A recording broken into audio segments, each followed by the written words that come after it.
What is up, everybody? Welcome back to another X-Ville adventure. I'm Pac-Man. And Jessica. And we are here in the Southern Indiana Renaissance Faire in Charleston, Indiana. There's a castle behind us. This castle was actually for sale last year, 2021. Somebody bought it, and now they're doing a Renaissance Fair here, which is pretty cool. And if you guys know, we like Renaissance fairs. We went to the Highland Renaissance Fair in Kentucky, which will be happening again in a few weeks. But we're going to go enjoy this one and see what this one's all about, because it's actually in a castle. Fortunately, there's not a lot of trees, so make sure you bring some sunscreen, because it's very hot. The skies are clear, so we're going to be sweating by the end of it. But let's go inside and see what this is all about. Okay, as soon as you get here, there's two tents, one on the right, one on the left. This one over here is if you already have your tickets, go ahead and get in this line and they will give you your ticket, your wristband. We have a green wristband. And if you go to this line, this is where you would buy your tickets today if you have not already pre-purchased them. And there's a little drawbridge right here. And then there's a little kiosk, a little booth out here set up for merch. If you enjoy the festival, come over here and buy you some of the merchandise. They also give you a map of the place with a schedule of everything going on. And he said the Enchanted Forest there is the place with the most shade. So, if you need to cool off, that's a good place to go. And we didn't know this before coming, but they have added days in October as well. So if you missed this one in May, you can come out in October. But as soon as you walk in, it looks like a little village with a bunch of merchants, which is really cool. And you can buy all kinds of handcrafted items here. And it is a Renaissance fair, so you are encouraged to dress up and play the part. We said before we were going to start dressing up for these. We have not yet. We will though, eventually. And there's lots of costumes everywhere. And there's a porta potty there. Remember, bring your hand sanitizer. And they do have some food. I guess we're gonna go in the castle first.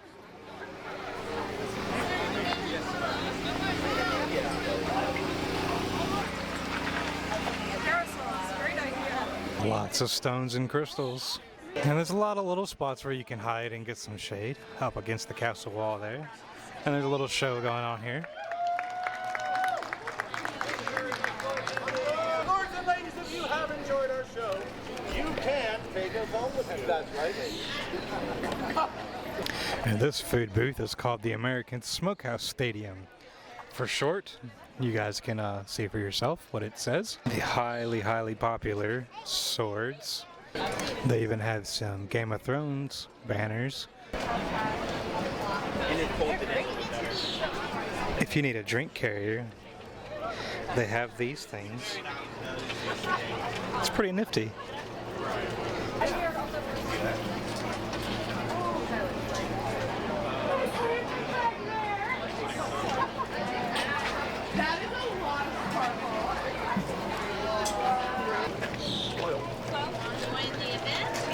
That's really cool. These are really cool. There's a Ninja Turtle dragon with a pizza.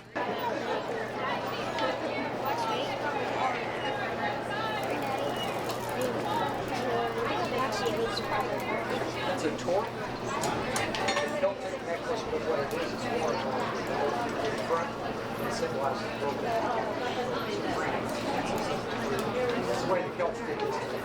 I like that.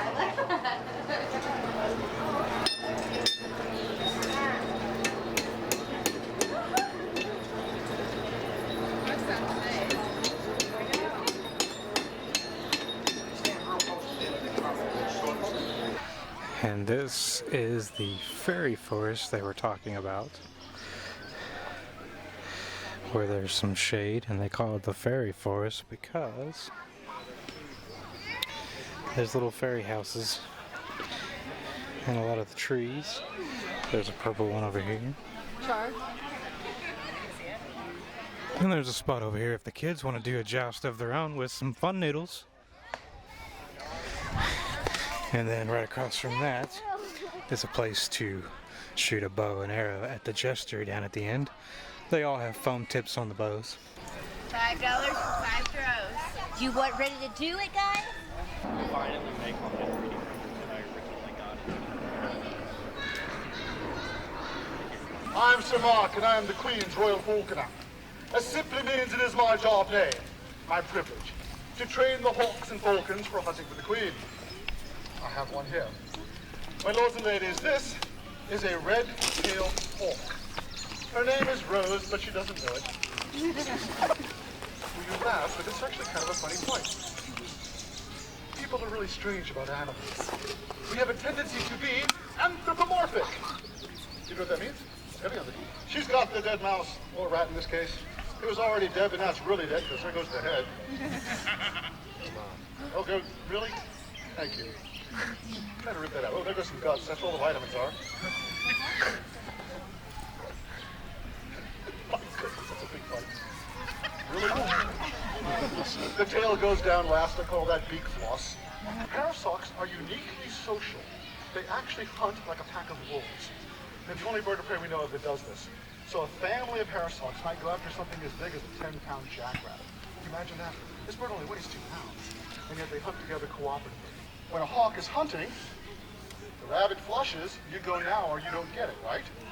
This bird is like, oh, now is my opportunity to come get a reward. And falconers have known this for hundreds and hundreds of years. She's not a pet. They don't want to be touched. Another reason is they use an oil gland to spread oils from their feathers to keep them waterproof. And every time you touch them, you mess that up. And more importantly, it's against federal law. My birds are on a federal education permit, and it says right on the permit, may not come into contact with the public. So we just finished watching the falconry show down at the bottom of the hill there. It was very educational, very informative. So if you ever want to learn about birds of prey, watch one of these shows.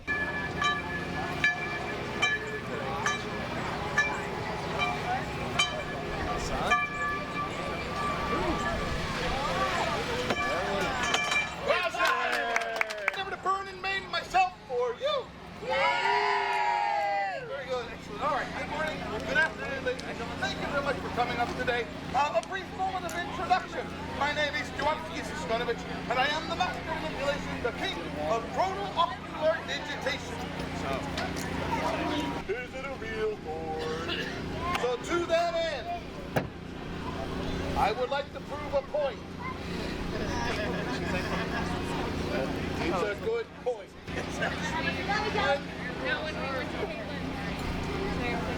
And you let me do that too? No!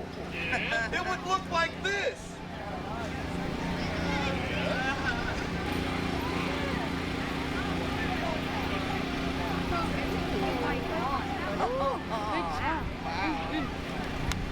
Now we can make this better. We can add some style. We can add flair. We can add enough.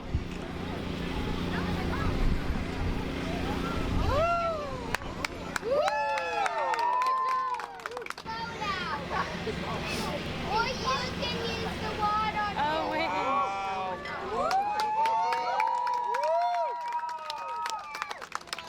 I would bow, but it would hurt. For those of you not impressed, I shall make this appear even more dangerous. Woo! Ow! Ow! Ow! Thank you. Woo! This is the first pattern that everybody learns. From here, it gets complicated. Pay attention, take notes, go home, practice. Not with the torches. So you work up to the torches. Go backwards. I always like this pattern.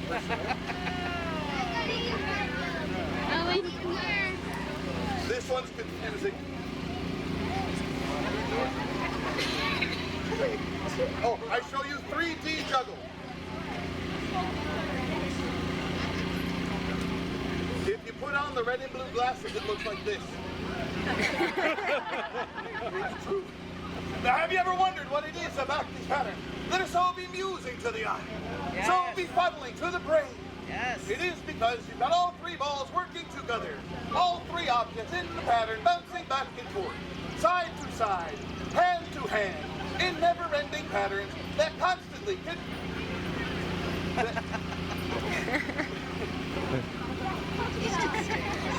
All 3 objects going back and forth Excuse me for just a moment. Look, you. This is very simple. Back and forth, side to side, hand to hand, not up and down. Okay? Try this again. All 3 balls going back and forth, side to side, hand to hand, in never-ending patterns that constantly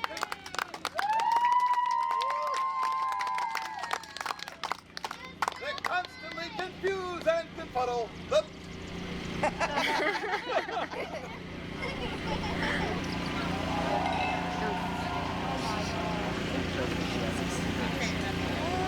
as they stare in amazement. We're gonna go for the fancy finish. Double on the axe, pass on the ball, snap and catch. Watch quickly. 1, 2, woo! You guys in front, say the word quack. Quack! Thank you. I wanted to make sure they could duck.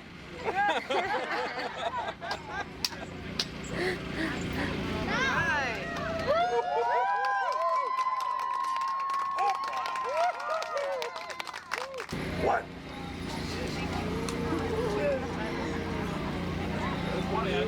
Five, 2 with more. There we go.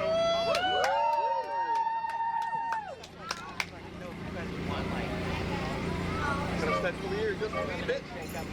The wind is not being friendly. Here we go. 1, 2, 3. Ow! Thank you. Wait, it goes backwards. Thank you.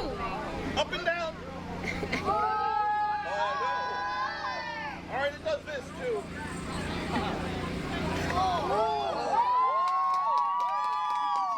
Don't like to stay on fire. Woo!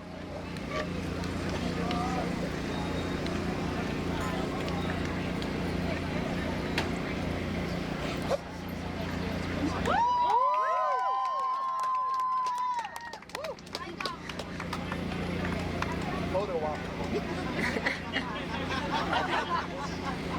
Change direction.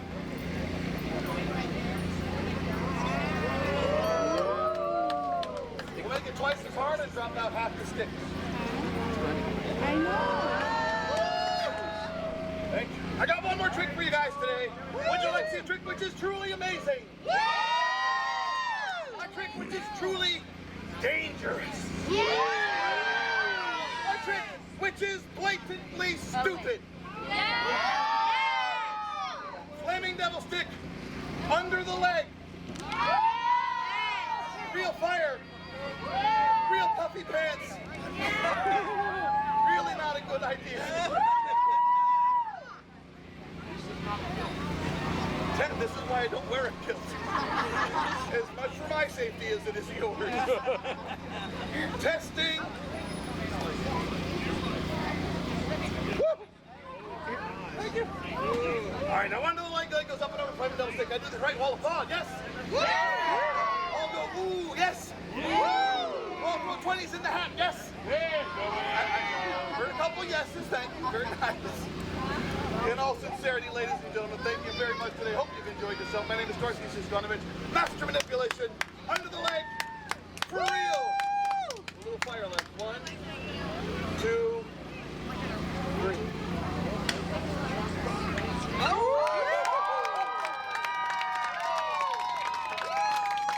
Thank you very much, ladies and gentlemen. Thank you and enjoy your day.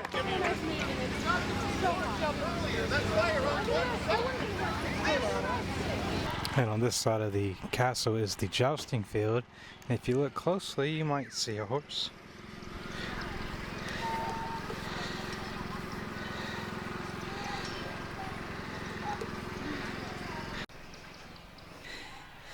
And we did find a little kiosk that was selling some drinks. I got a iced tea, Earl Grey iced tea, and she got a happy hibiscus. What's in the happy hibiscus? To be honest, I don't totally remember, but it was a bunch of tropical flavors. I think hibiscus, maybe some citrus. I don't know, but it's delicious. Yeah, and there is other shade.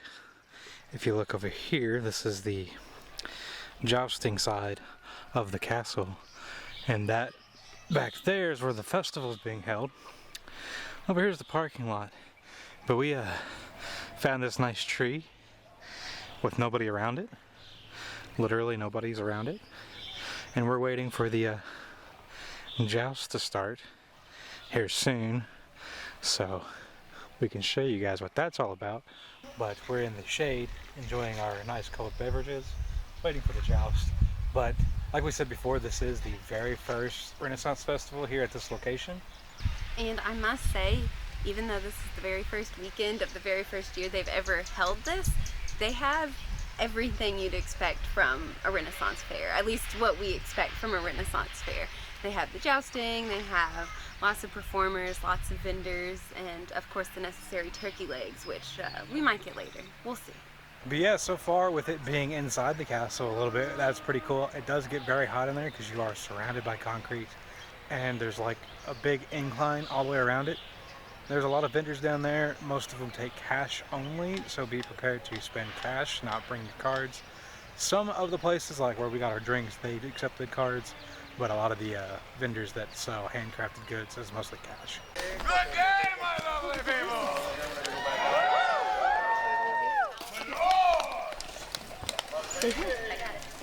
Welcome to the so-called Joust! Back up.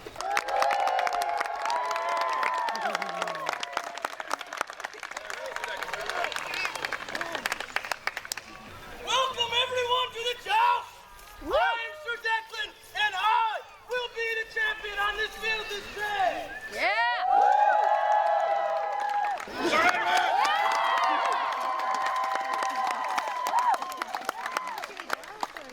Good people of Southern Indiana, how are we doing today? Yeah! A little weak. Come on, let me hear you a little bit louder!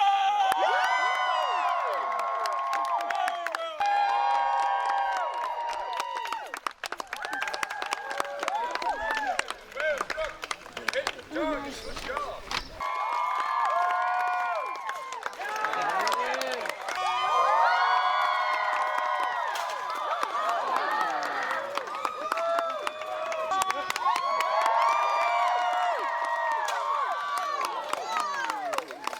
And once the joust ends, you can also meet the horses and the knights.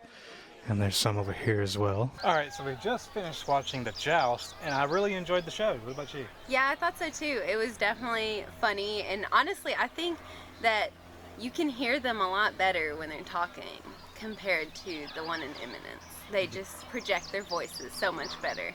Compared to the one in Eminence, I think this one was the better show. Like, the dialogue, everything was a lot more funnier, a lot more entertaining. But the joust itself, there's more extensive to the one in the Highland Renaissance Festival. There's a lot more that happens, and it lasts a little bit longer. But these guys actually use the real rules of jousting, and they broke real lances and stuff, so they're physically taking no beating. Whereas the one in the Renaissance Fair in the Highlands, Kentucky Renaissance Fair, they kind of just act it out, put on a show, whereas they're not really taking the full-on beating like these guys were doing. But this is pretty entertaining, and I can't wait to see where it goes from here.